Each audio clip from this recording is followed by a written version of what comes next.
What's up guys, Coach Alex here once again to talk to you about how we'd like to see you guys warm up for 18.4. So first and foremost, 18.4 has some new movements in it this year, okay? We've got 21, 15, 9 deadlifts and handstand push-ups to start things off.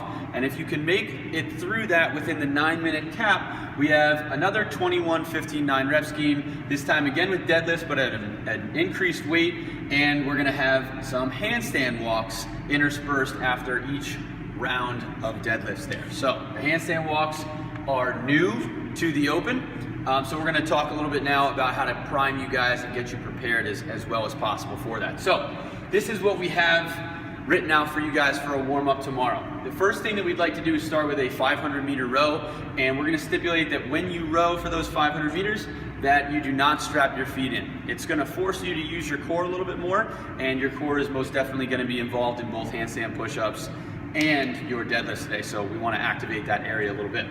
Next up is mobility. Everybody's favorite. I would highly recommend hitting some inchworm push-ups with that downward dog stretch to get the head through to really work on your overhead mobility for your handstand push-ups and walks.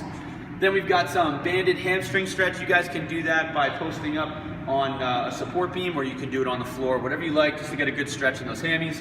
Banded lat stretch, where we drop down into a lunge and get a good stretch through the muscles in the back to open up for our overhead position. And lastly, some PVC pass-throughs. Everybody knows those, okay?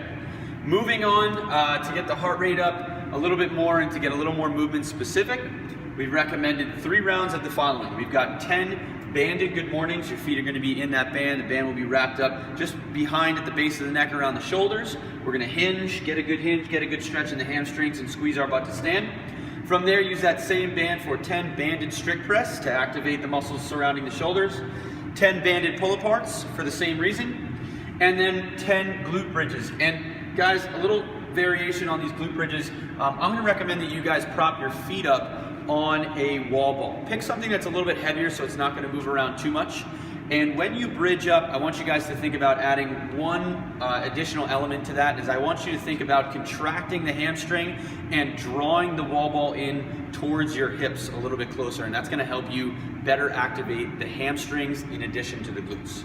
And then last but not least, everybody's favorite, 10 burpees. Guys, I'm gonna ask, I know nobody likes them, but I'm gonna ask you not to dog the burpees there, because we do need to get your heart rate up for this workout, so it's important that you attack those properly, all right? And then last but not least, we're gonna add in that you guys work up to your starting deadlift weight, whatever that is, whether you're going RX or scaled.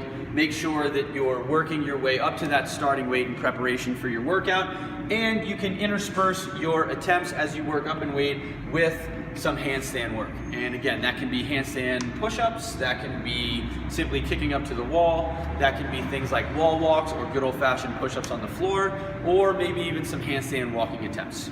All right, so we got a lot in there, guys. Make sure that you get to the gym early, make sure that you sign up for your heat, get in early, get that work in, and good luck on 18.4. I'm sure it's gonna be great.